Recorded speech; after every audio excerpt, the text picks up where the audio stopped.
안녕하세요. 저는 작년 새로운 출발을 한 30대 후반 여자입니다. 열차 애청자가 된 지도 꽤 오래되었네요. 늘 그렇듯 출퇴근 시 사연을 들으며 무료한 시간을 재미있게 보내고 있어요. 사연을 듣다 보니 작년에 제가 겪은 일도 들려드리고 싶어 사연을 보내봅니다. 남편과 저는 소개팅으로 만나 새싹이 돋아나던 봄의 연인으로 발전했어요.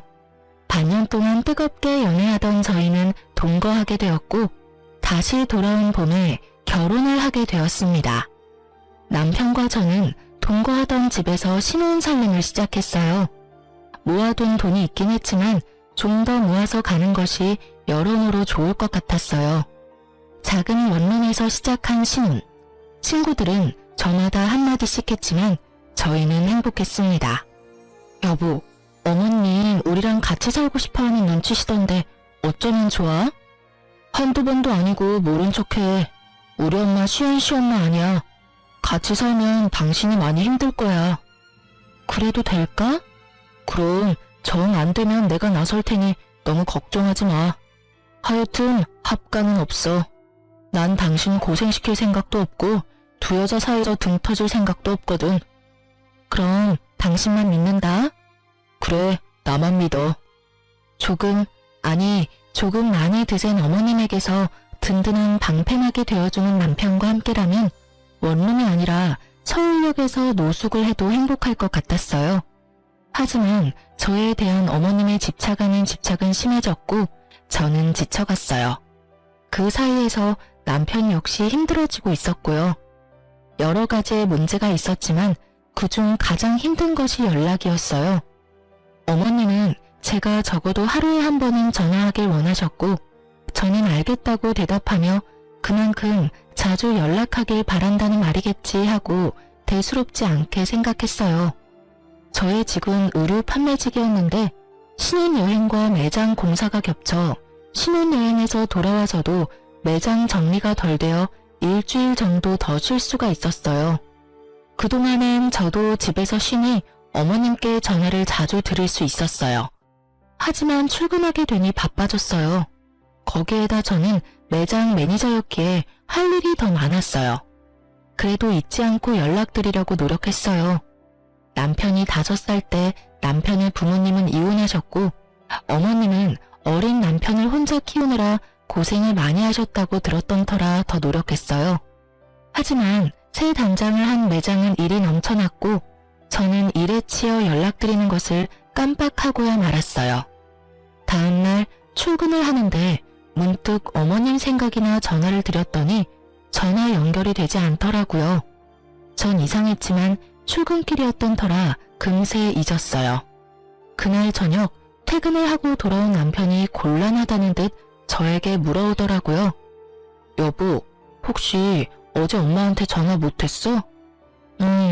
나 어제 진짜 바빴어. 당신도 알지? 요즘 우리 매장 일 진짜 많은 거. 그래서 깜빡했지 뭐야? 근데 당신 어떻게 알았어? 엄마한테 전화 왔더라고. 좀 토라진 것 같아. 남편의 말을 듣는데 왜 통화 연결음도 없이 전화가 연결되지 않았는지 알 것 같더라고요. 혹시 어머님 나 차단했어? 내가 전화 안 했다고? 남편은 멋쩍은 듯 고개를 끄덕였고 전 너무 황당하더라고요. 전화 한 번 안 했다고 며느리 전화를 차단하는 시어머님 들어는 본 적 있으신가요? 하물며 제가 노는 사람도 아니고 교대 근무에다가 직원들 스케줄까지 관리하느라 그렇지 않아도 정신이 빠지게 바쁜데 전화 한 번 안 했다고 차단을 하뇨. 참나, 나 살면서 이런 경우도 처음이고 들어보지도 못해서 하는 말인데 내가 차단당할 만큼 잘못한 일이야? 당신 생각을 말해봐. 물론 아니지. 아니긴 한데 당신도 알다시피 어머니 성격이 좀 그렇잖아. 어머님 진짜 웃기신다. 당신 두고 왜 나한테 집착하셔? 전화가 그렇게 받고 싶으시면 당신한테 전화하라고 하면 되잖아. 당신한테 들은 말도 있고 해서 나도 어머님께 잘하고 싶어. 당신 말대로 혼자 고생하셨을 생각하니까 같은 여자로서 안쓰럽기도 하고 해서 말이야. 근데 이건 해도 너무하잖아. 아니, 차라리 잘 됐네. 할 말도 없는데 매일같이 전화해야 되는 거 힘들었어, 나도. 어차피 차단당한 거 나도 앞으로는 연락 안 할 거라고. 너무 흥분하지 말고 당신이 조금만 마음 넓게 써주면 안 될까? 한평생 딸 가진 친구들 보면서 부러워만 하다가 당신같이 예쁘고 착한 며느리가 생기니까 딸 같아서 친하게 지내고 싶었나 봐. 통화도 자주 하고 수다도 떨고 말이야. 딸? 당신 말 한 번 잘했다. 나 우리 엄마한테도 일주일에 한 번 전화해. 우리 엄마라고 나랑 통화 안 하고 싶겠어? 자기랑 통화할 시간에 좀 더 쉬라고. 가끔 하는 전화도 안부만 묻고 빨리 끊는다고. 근데 어머님은 통화 한 번 시작하면 2, 30분은 기본이야. 일하는 며느리 일도 못하게 그렇게 전화통 붙잡고 있는 게 딸처럼 여겨서 하시는 행동이야? 당신 생각은 그래? 아니지. 미안해, 여보. 내가 이렇게 사과할 테니까 마음 좀 풀자, 응? 내가 앞으로 더 잘할게. 그러니까 마음 풀고 어머니한테 같이 가주기만 하면 안 될까? 그냥 같이 가주기만 하면 돼. 나머진 내가 알아서 할게. 뭐? 왜? 어머님이 무릎 꿇고 빌기라도 하래? 그게 아니라... 남편은 우물쭈물 말끝을 흐리더라고요. 전 그런 남편의 부탁을 무시했고 남편은 애걸복걸을 해댔습니다. 결국 전 백기를 들었어요. 알고 보니 결혼 후 제가 시어머님과 일에 치여 정신없는 동안 남편이 혼자 저희 부모님을 모시고 점심도 대접하고 용돈도 드리고 심지어 저도 깜빡한 부모님의 결혼기념일에 꽃바구니까지 보냈다고 하더라고요. 그 말을 엄마에게 전해 듣는데 그깟 사과 눈 꼭 감고 한번 하자 싶었어요. 그 흔한 공치사 한 번 없이 묵묵히 친정에 저보다 더 신경을 써준 남편인데 뭔들 못하겠냐 이런 생각이 컸어요.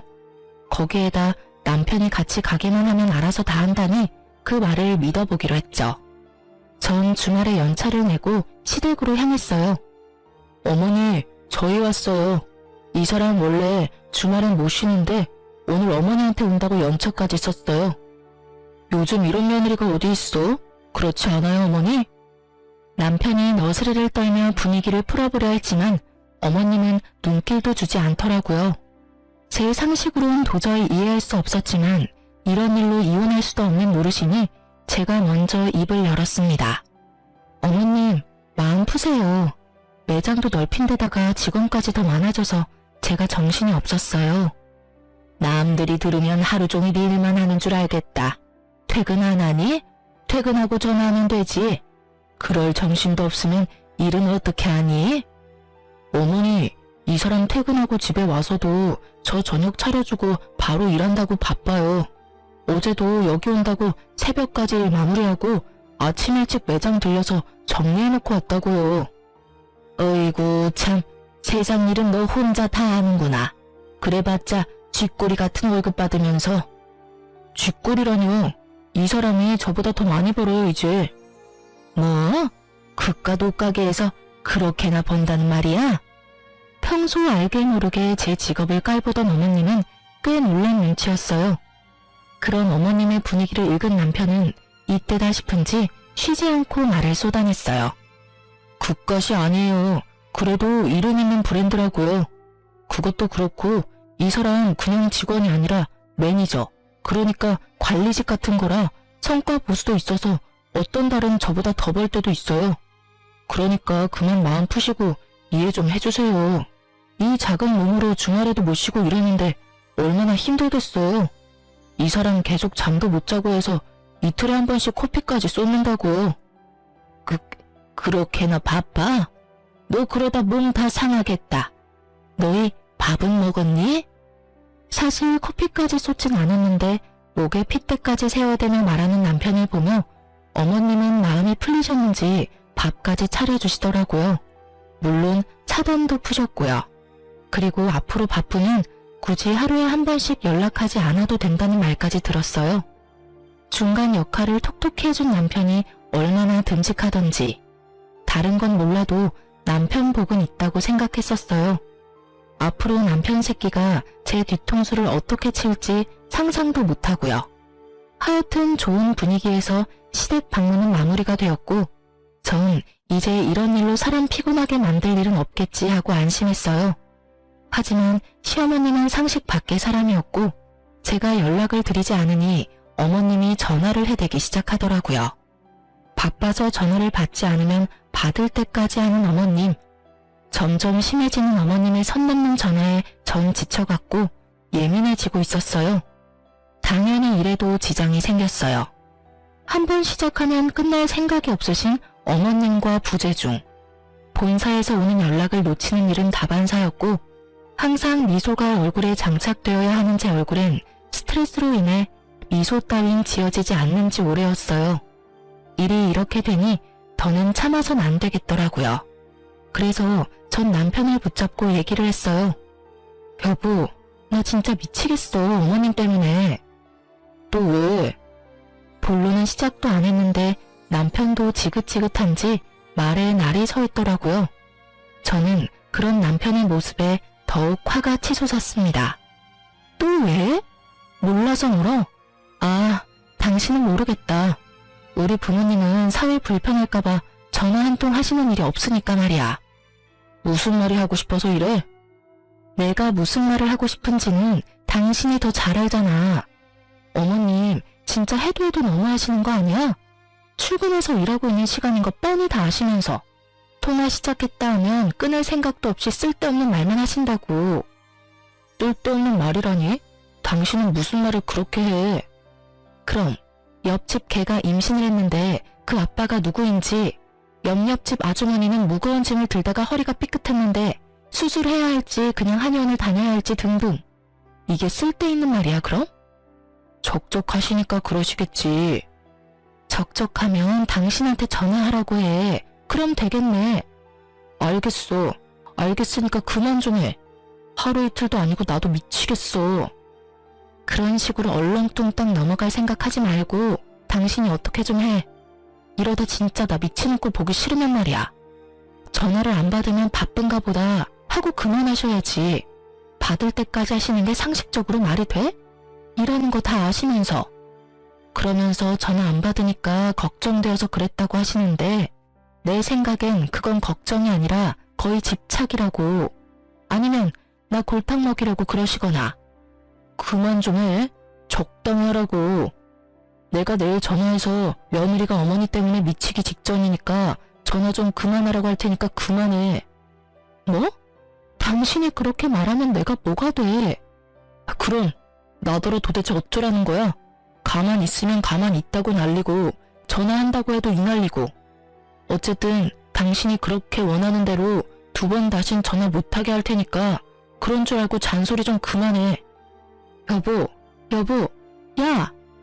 제 말은 이제 무시하기로 한 건지 남편은 제 말에 대답도 없이 그대로 화장실로 가 제가 잠들 때까지 나오지도 않더라고요. 아침에 일어나 출근 준비를 하는 남편을 보며 생각해보니 남편을 너무 잡았나 싶어 슬며시 말을 걸어보았지만 남편은 대답도 하지 않은 채 출근을 해버리더라고요. 그런 남편의 모습에 저 역시 마음이 확 상해버렸어요.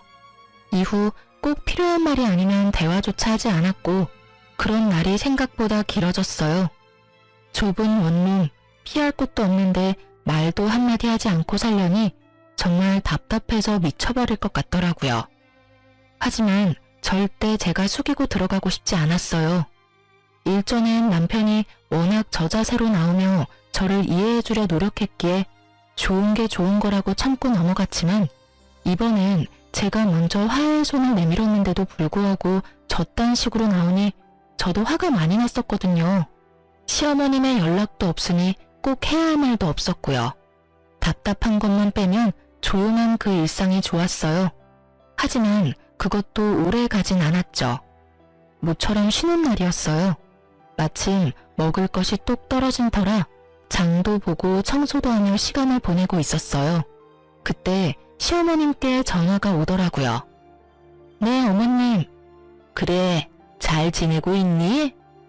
네, 잘 지내고 있어요. 오늘 쉬는 날이라서 반찬도 좀 하고 청소도 좀 했어요. 어머님은 잘 지내시죠?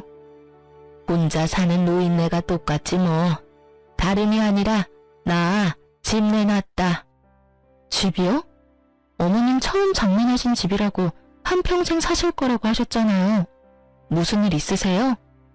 그게 아니라 이 집 팔고 너희랑 같이 살려고. 어머님 말씀을 듣고 있는데 누가 뒤통수를 망치로 내려친 것처럼 멍하더라고요. 우리 집이 넓은 것도 아니고 원룸에 사는데 어떻게 같이 사시려는 건지. 아니, 집이 넓다 하더라도 한번 물어보시지도 않고 혼자 그런 결정을 내리는 건지 이해가 되지 않아 말이 나오지 않더라고요.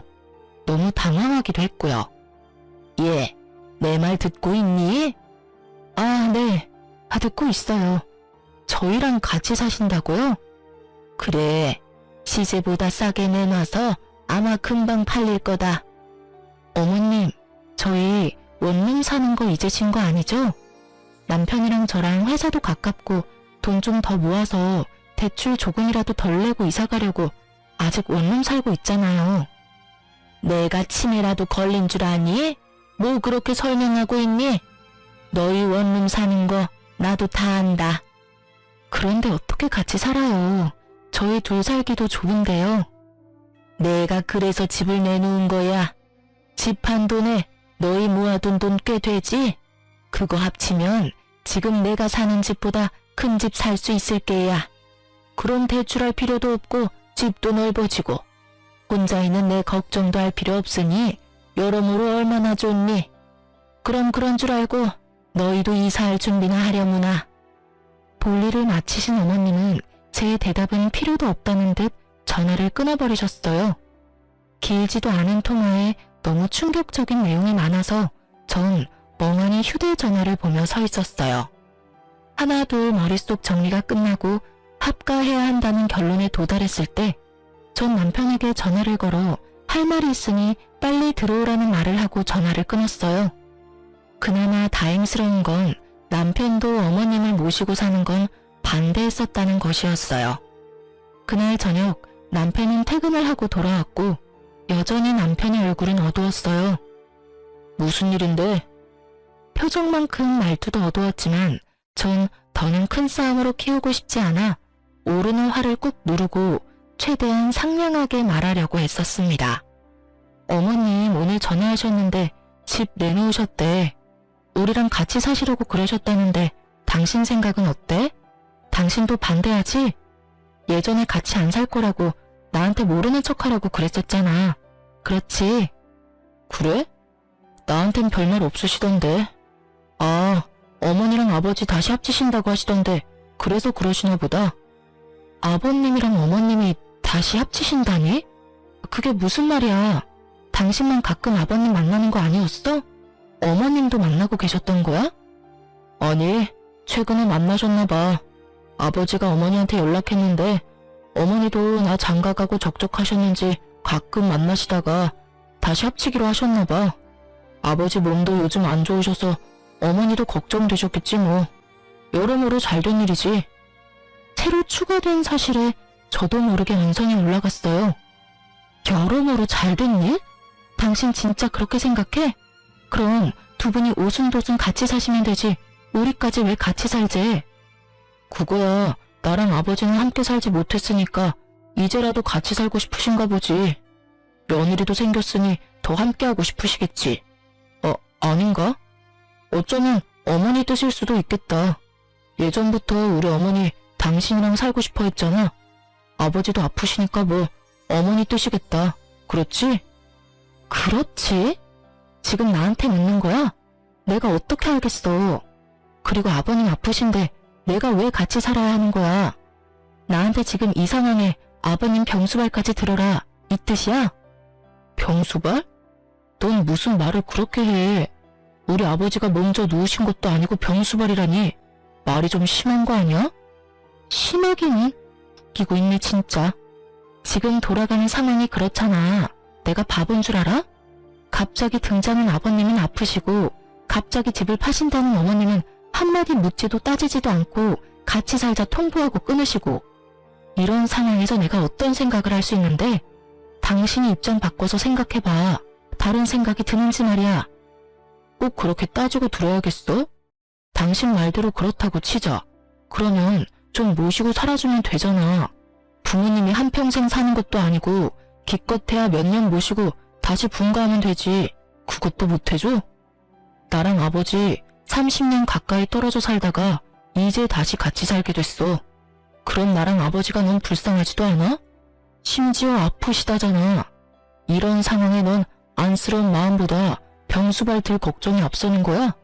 너 이런 사람이었어? 왜 이렇게 이기적이야? 당신 무슨 말을 그렇게 해? 지금 이기적인 사람이 누군데? 애초에 어머님 모시지 말자고 했던 사람은 당신이었어. 잊었어? 그리고 지금 당신이 나한테 큰 소리 내면서 화낼 상황이야? 미안하다고 살살 달래줘도 모자랄 판국에 왜 당신이 나보다 더 화를 내는 거야? 당신이 사사건건 시비 걸고 넘어지는 건 생각 안 해? 시비? 이게 지금 시비라고 생각해? 아니면 뭔데 이게? 하여튼 난 부모님 모시고 살 거니까 그게 싫으면 우리 이혼해. 뭐? 우리 부모님 모시고 살 거 아니면 이혼하자고. 그런 줄 알고 잘 생각해. 난 오늘 어머니 댁 가서 잘 테니까 그런 줄 알고. 남편은 통보하고선 집을 나가버렸습니다. 아무리 요즘 둘 사이에 분위기가 좋지 않았다 하더라도 너무 변해버린 남편을 보니 충격이 크더라고요. 그리고 이런 일로 이혼이란 단어가 나올 거라고 생각도 안 해봤던 터라 충격이 더 컸어요. 생각지 못한 남편의 초강수에 고민이 되더라고요. 전 그때까지 남편을 사랑했고 이런 일로 헤어지고 싶지 않았으니까요. 하지만 일방적인 통보뿐인 합가도 하고 싶지 않았어요. 이기적이라 손가락질 받아도 싫은 건 싫었어요. 딱히 제가 이기적이라 생각되지도 않았고요. 고민으로 밤을 지새웠고 남편은 진짜 들어오지 않더군요. 전 같이 일하는 직원에게 양해를 구하고 시댁으로 향했어요. 어머님과 대화를 나눌 필요가 있다고 생각했거든요. 시댁이 골목 안에 있었던 터라 택시에서 내려 좀 걸어야 했어요.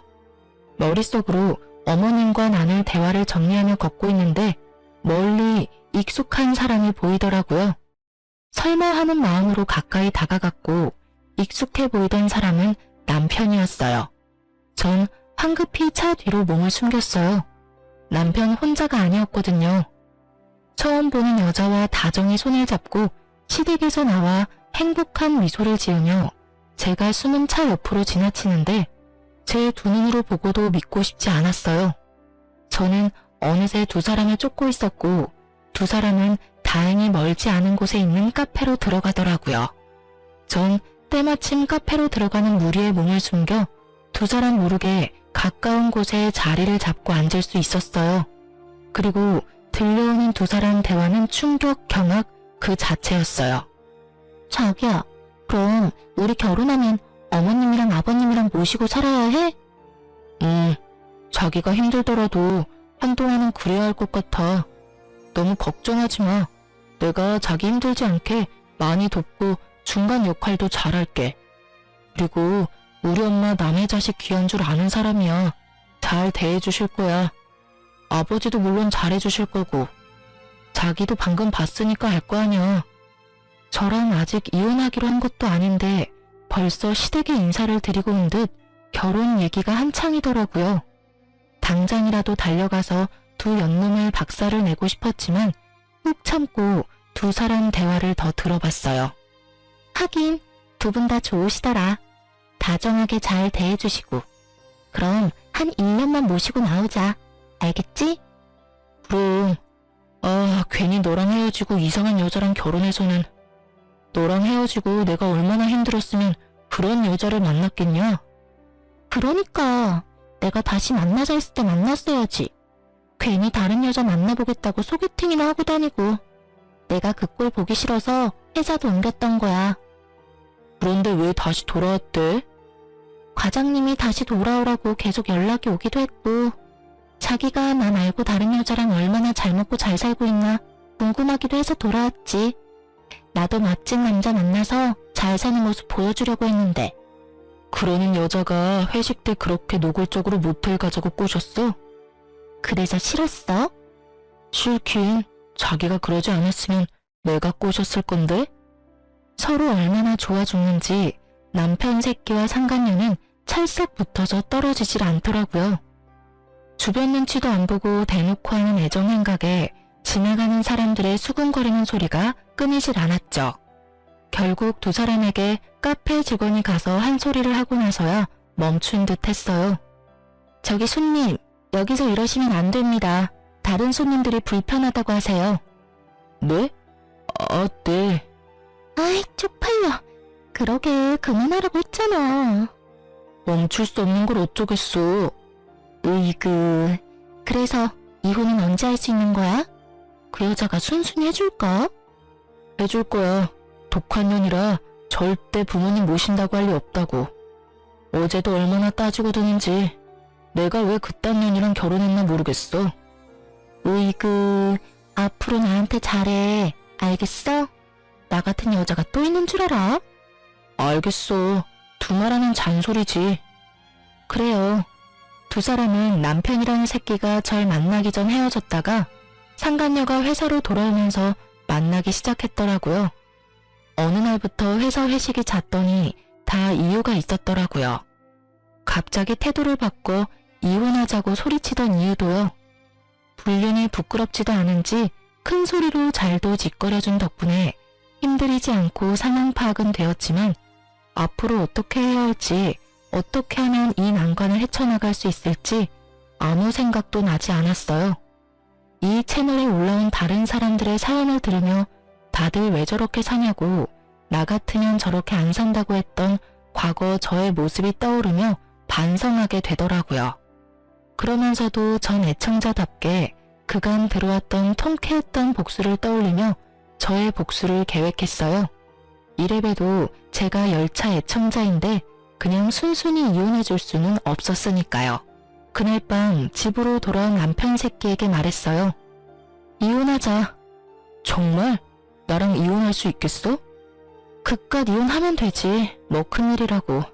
그리고 당신이 이혼하자고 해놓고 왜 그렇게 놀라? 왜? 하기 싫어? 아니, 난 당신이 이렇게 쉽게 이혼한다고 할 줄 몰랐지.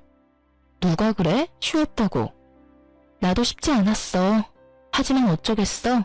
난 합가할 생각이 없고 당신은 죽어도 합가를 하겠다는데. 남들이 들으면 그깟 문제로 무슨 이혼까지 한다고 할 수도 있지만 우리한텐 그깟 문제가 아니니까 어쩔 수 없지. 그래. 그러면 법원은 언제 가지? 서류 여기. 내가 다 적어뒀으니까 당신은 도장만 찍으면 돼. 오늘은 여기서 자고 내일 일찍 법원 가자. 당신이 침대에서 자. 난 일이 바빠서 오늘도 밤새야 할 것 같아.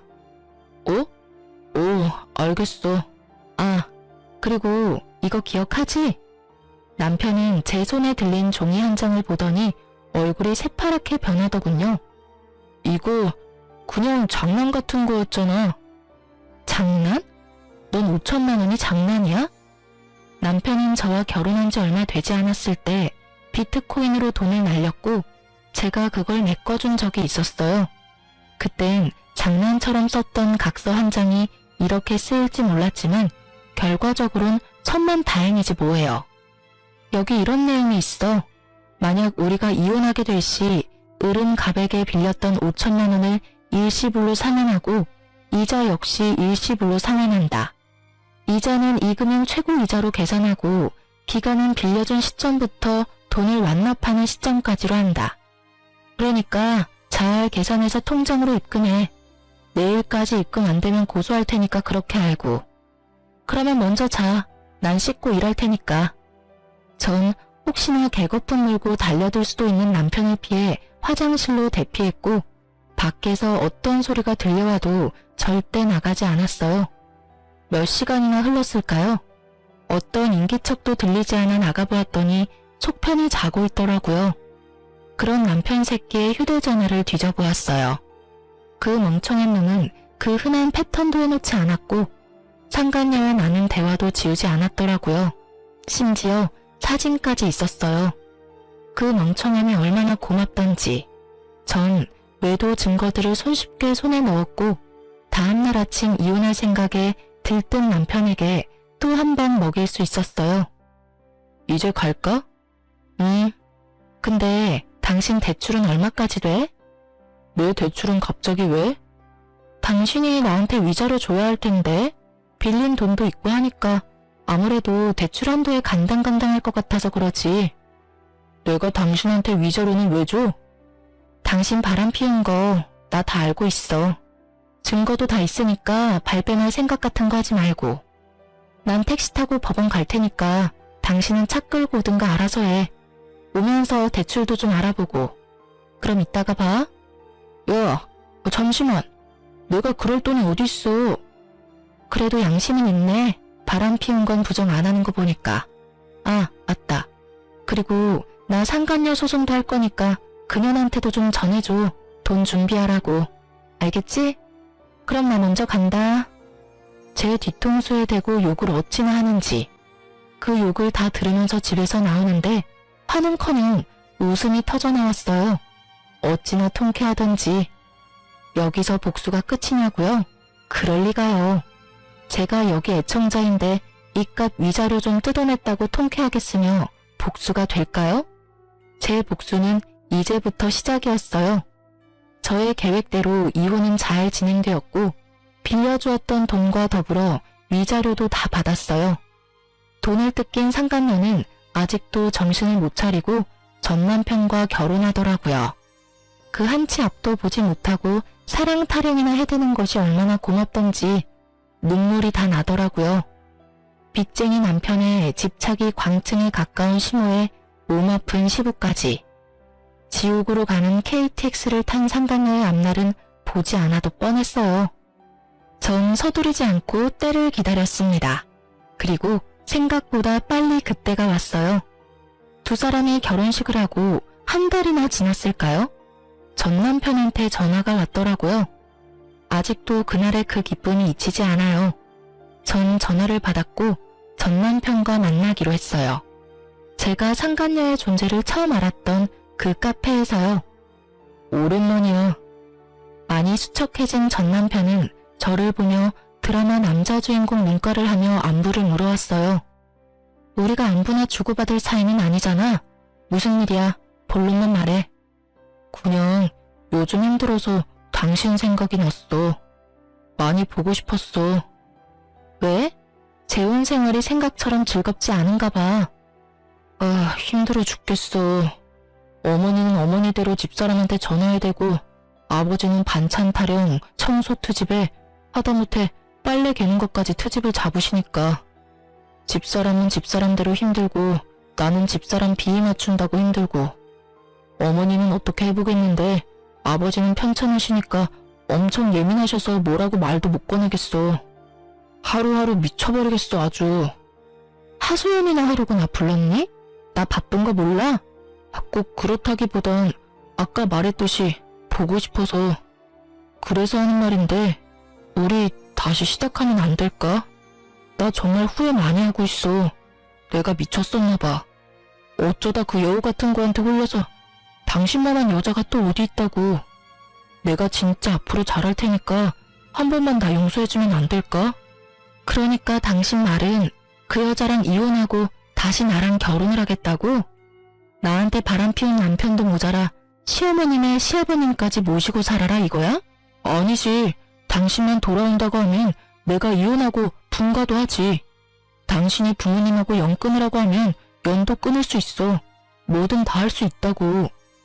너 진짜 상당한 쓰레기구나. 뭐? 내가 너 바람 피운 거 바로 여기 이 자리에서 알았어. 그때 네가 한 말 아직도 기억해놔. 나 같은 여자 만난 거 후회한다고, 미쳤었다고. 앞으로 정말 잘할 거라고 그렇게 얘기했었지. 이 말 어디서 많이 들은 말 같지 않아? 어? 그게 말이지. 방금 네가 나한테 한 말이랑 똑같아도 어쩜 그렇게 똑같니? 조그만 양심이라도 있다면 대사라도 바꾸지 그랬어? 하긴 양심이란 게 있는 사람이면 지금 내 앞에서 그딴 개소리나 짓거리는 일은 없었겠지. 아니, 애초에 바람 같은 걸 피지도 않았겠지. 뭐? 개소리? 너 말 다 했냐? 난 말 다 했는데 넌 덜 했냐? 설사 그렇다고 한들 난 더 듣고 싶지 않으니까 먼저 일어나 볼게. 그리고 이런 일로 다시는 연락하지 마. 나 너 목소리 듣는 것도 역겨워. 알겠어? 전 분노로 곧 죽을 듯한 전 남편을 뒤로 한 채 카페를 나왔어요. 야, 네 전 남편 곧 죽겠던데 몰골이 저승사자랑 하이파이브하고도 남을 것 같았어. 자기 무덤 자기가 팠지 뭐. 사진은? 잘 찍었어? 당연하지. 너한테 보냈어. 확인해봐. 친구가 보내온 사진은 제법 다정하게 마주 앉은 전 남편과 제가 있더라고요. 네, 그렇습니다. 전 이 사진을 위해 오늘 전 남편을 만나러 나왔습니다. 친구에게 받은 사진을 전 상간녀에게 보내버렸고 사이가 심하게 나빠졌는지 전 남편이 제가 전화를 받지 않으니 정성스럽게 음성을 남겼더라고요. 야, 이 미친년아, 그딴 사진을 보내? 너 제정신이야? 니년 때문에 내가 얼마나 들들 볶인 줄이나 알아? 몇 날 며칠을 싸우고 있다고. 한 번만 더 이딴 짓 했다간 가만 안 둘 테니까 그런 줄 알아? 더럽기가 걸레보다도 더한 전 남편의 입담을 들으며 전 그저 웃었어요. 아직 복수가 끝나지도 않았는데 이렇게 화를 내주니 앞으로는 얼마나 더 골머리가 아프고 분노가 치솟을까 싶어서요. 전 주저없이 남편의 욕설에 대한 보답을 실행하기로 했어요. 전 남편의 회사로 두 사람의 외도로 인해 저와 이혼하게 되었다는 사실을 보내버렸거든요. 바람 피운 두 연놈이 멀쩡하게 회사 다니는 꼴을 어떻게 보고만 있겠어요? 거기에다 전 남편의 회사인 말 많기로 유명한 전시모의 친구까지 근무하셨기에 꽉 먹고 알 먹고였어요. 그 친구분은 저의 예상보다 더 빠르게 친구 사이에 소문을 쫙 내주셨고 전시모는 그렇게 자랑이 되던 아들 덕분에 친구들 사이에 얼굴도 들고 다닐 수 없는 지경에 이르렀죠. 모든 복수가 끝나 상쾌했고 통쾌한 하루하루를 보내던 어느 날 짐덩어리들을 떠안은 것도 모자라 남편의 바람까지 의심되는 상황에서 회사마저 잘려버린 상간녀가 눈이 돈채로 매장으로 찾아왔더라고요. 심상치 않은 상간녀의 모습에 저는 상간녀를 질질 끌어 매장에서 벗어났어요. 나? 이거 나? 여기 놨다. 어쩔 건데? 왜 찾아와서 이 난리야? 너 미쳤어? 회사까지 그런 걸 보내면 어쩌자는 거야? 원하는 대로 위자료 다 줬으면 됐잖아. 누가 그래? 내가 원하는 게 위자료가 끝이라고. 한 회사에서 유부남이랑 놀아날 때는 이 정도는 각오하고 만난 거 아니었어? 머리가 나쁜 거야? 생각이 없는 거야? 뭐?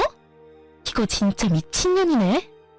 야, 미친년은 너지. 유부남한테 미쳐가지고 남의 가정은 다 망쳐놓은 주제에 사과 한마디 없더니 뻔뻔하게 여기가 어디라고 찾아와서 이 난리야? 왜? 막상 가져보니 상상과는 달라도 너무 달랐나 봐. 네가 한 짓이 있는데 결혼만 하면 행복할 줄 알았니? 생각이 없어.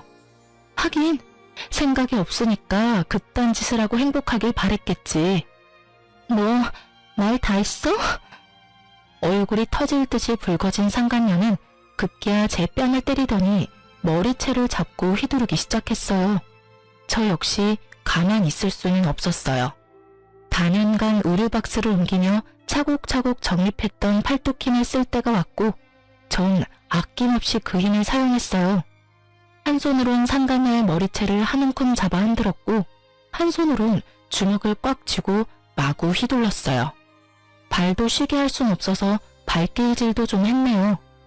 얼마나 신나게 때렸는지 정신을 차려보니 상간녀가 벌벌 떨더라고요. 저도 얼굴 여기저기 긁히긴 했지만 저의 압도적인 승리인 건 확실했어요. 너 내가 가만 안 둘 거야. 경찰에 신고할 거라고. 때리기도 네가 먼저, 머리채도 네가 먼저 잡은 거 잊었니? 멍청하다 하니까 진짜 멍청한 말만 골라서 한다. 멍청한 년. 그리고 나 위자료 덕분에 돈 많아서 신고한다고 협박해대도 겁도 안 난다 야. 아 맞다. 나 네 남편 새끼한테도 돈 많이 받았지? 알려나 모르겠는데 나한테 빌린 돈이랑 위자료 준다고 그 새끼 대출 꽤 받았을 텐데 회사까지 잘려서 어쩐데? 그래도 뭐 두 사람 아직 젊으니까 어떻게 해서든 헤쳐나가면 되겠지. 안 그래? 뭐? 대출? 그 인간 대출까지 있단 말이야? 어머, 몰랐니? 아마 한도 끝까지 받아서 나 줬을 텐데. 완전히 속았어. 이게 다 너 때문이야. 다 너 때문이라고. 내가 가만히 있을 줄 알아? 네가 나한테 보낸 사진, 그거 네가 다니는 매장 본사에 다 보내버릴 거야. 나도 너 매장 시켜버릴 거야. 그리고 나도 상간녀 소송할 테니까 너 각오해. 알겠어? 상간녀 같은 소리 한다. 겨우 그 정도로 상간녀 소송을 할 수 있을 것 같아? 내가 네 남편이랑 안고 있니? 아니면 하다못해 손이라도 잡고 있니? 그냥 마주 앉아있는 걸로 상간녀 소송? 마음대로 해봐. 난 네 남편이랑 아무 사이도 아니라는 증거가 차고도 넘치니까 명예훼손으로 고소당하고 싶으면 마음대로 해보라고. 그리고 앞으로 2번 다시 찾아오지 마. 또 찾아와서 이딴 짓 하면 네가 좋아하는 그 신고 내가 해줄 테니까. 알겠어?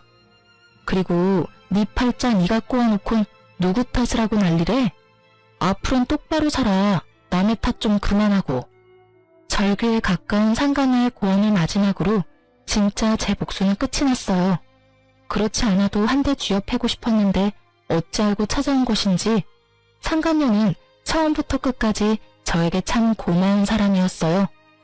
덕분에 그 지옥 같은 집구석으로 기어들어가지 않고 벗어날 수도 있었고 전 남편도 손쉽게 떼어낼 수 있었으니까요.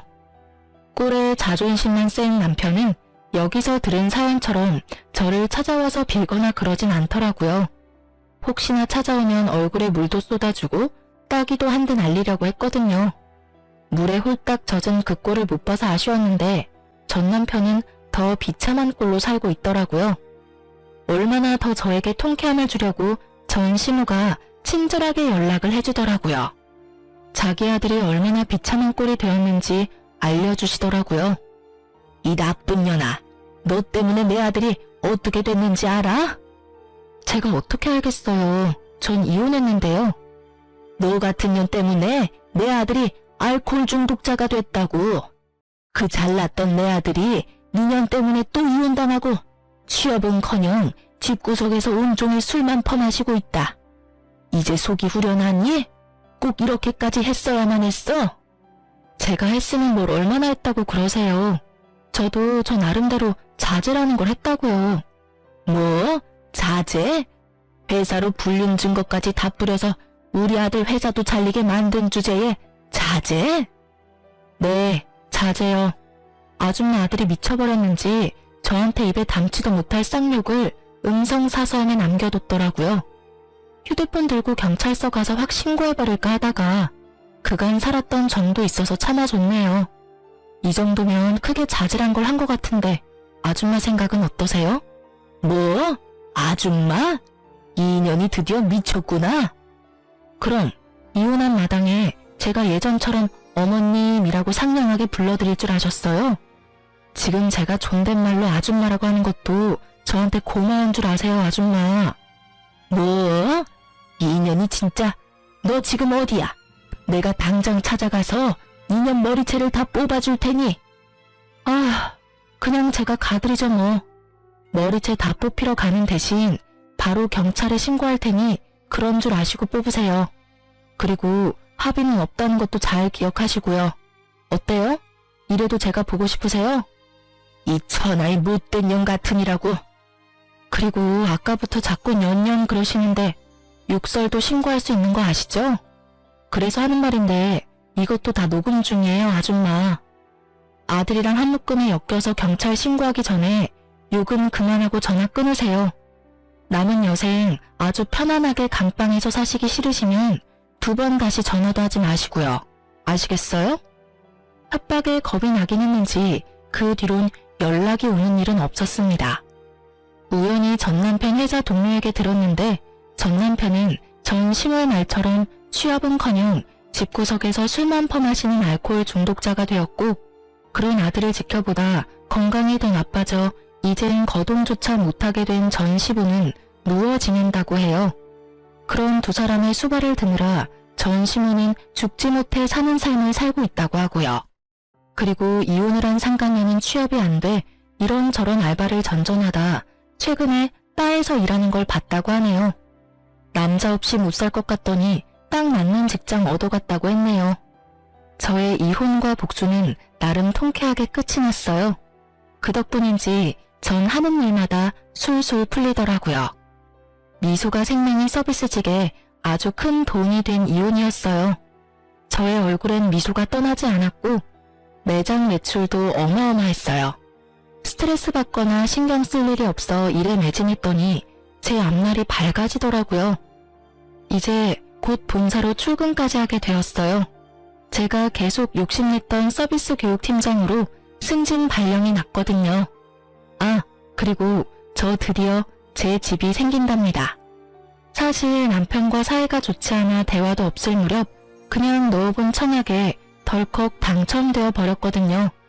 당시엔 돈도 없고 남편과 사이도 좋지 않아 어떻게 해야 할지 고민이 많았었는데 지금 와서 생각해보면 여러모로 남편과의 이혼이 저에겐 행운이었어요.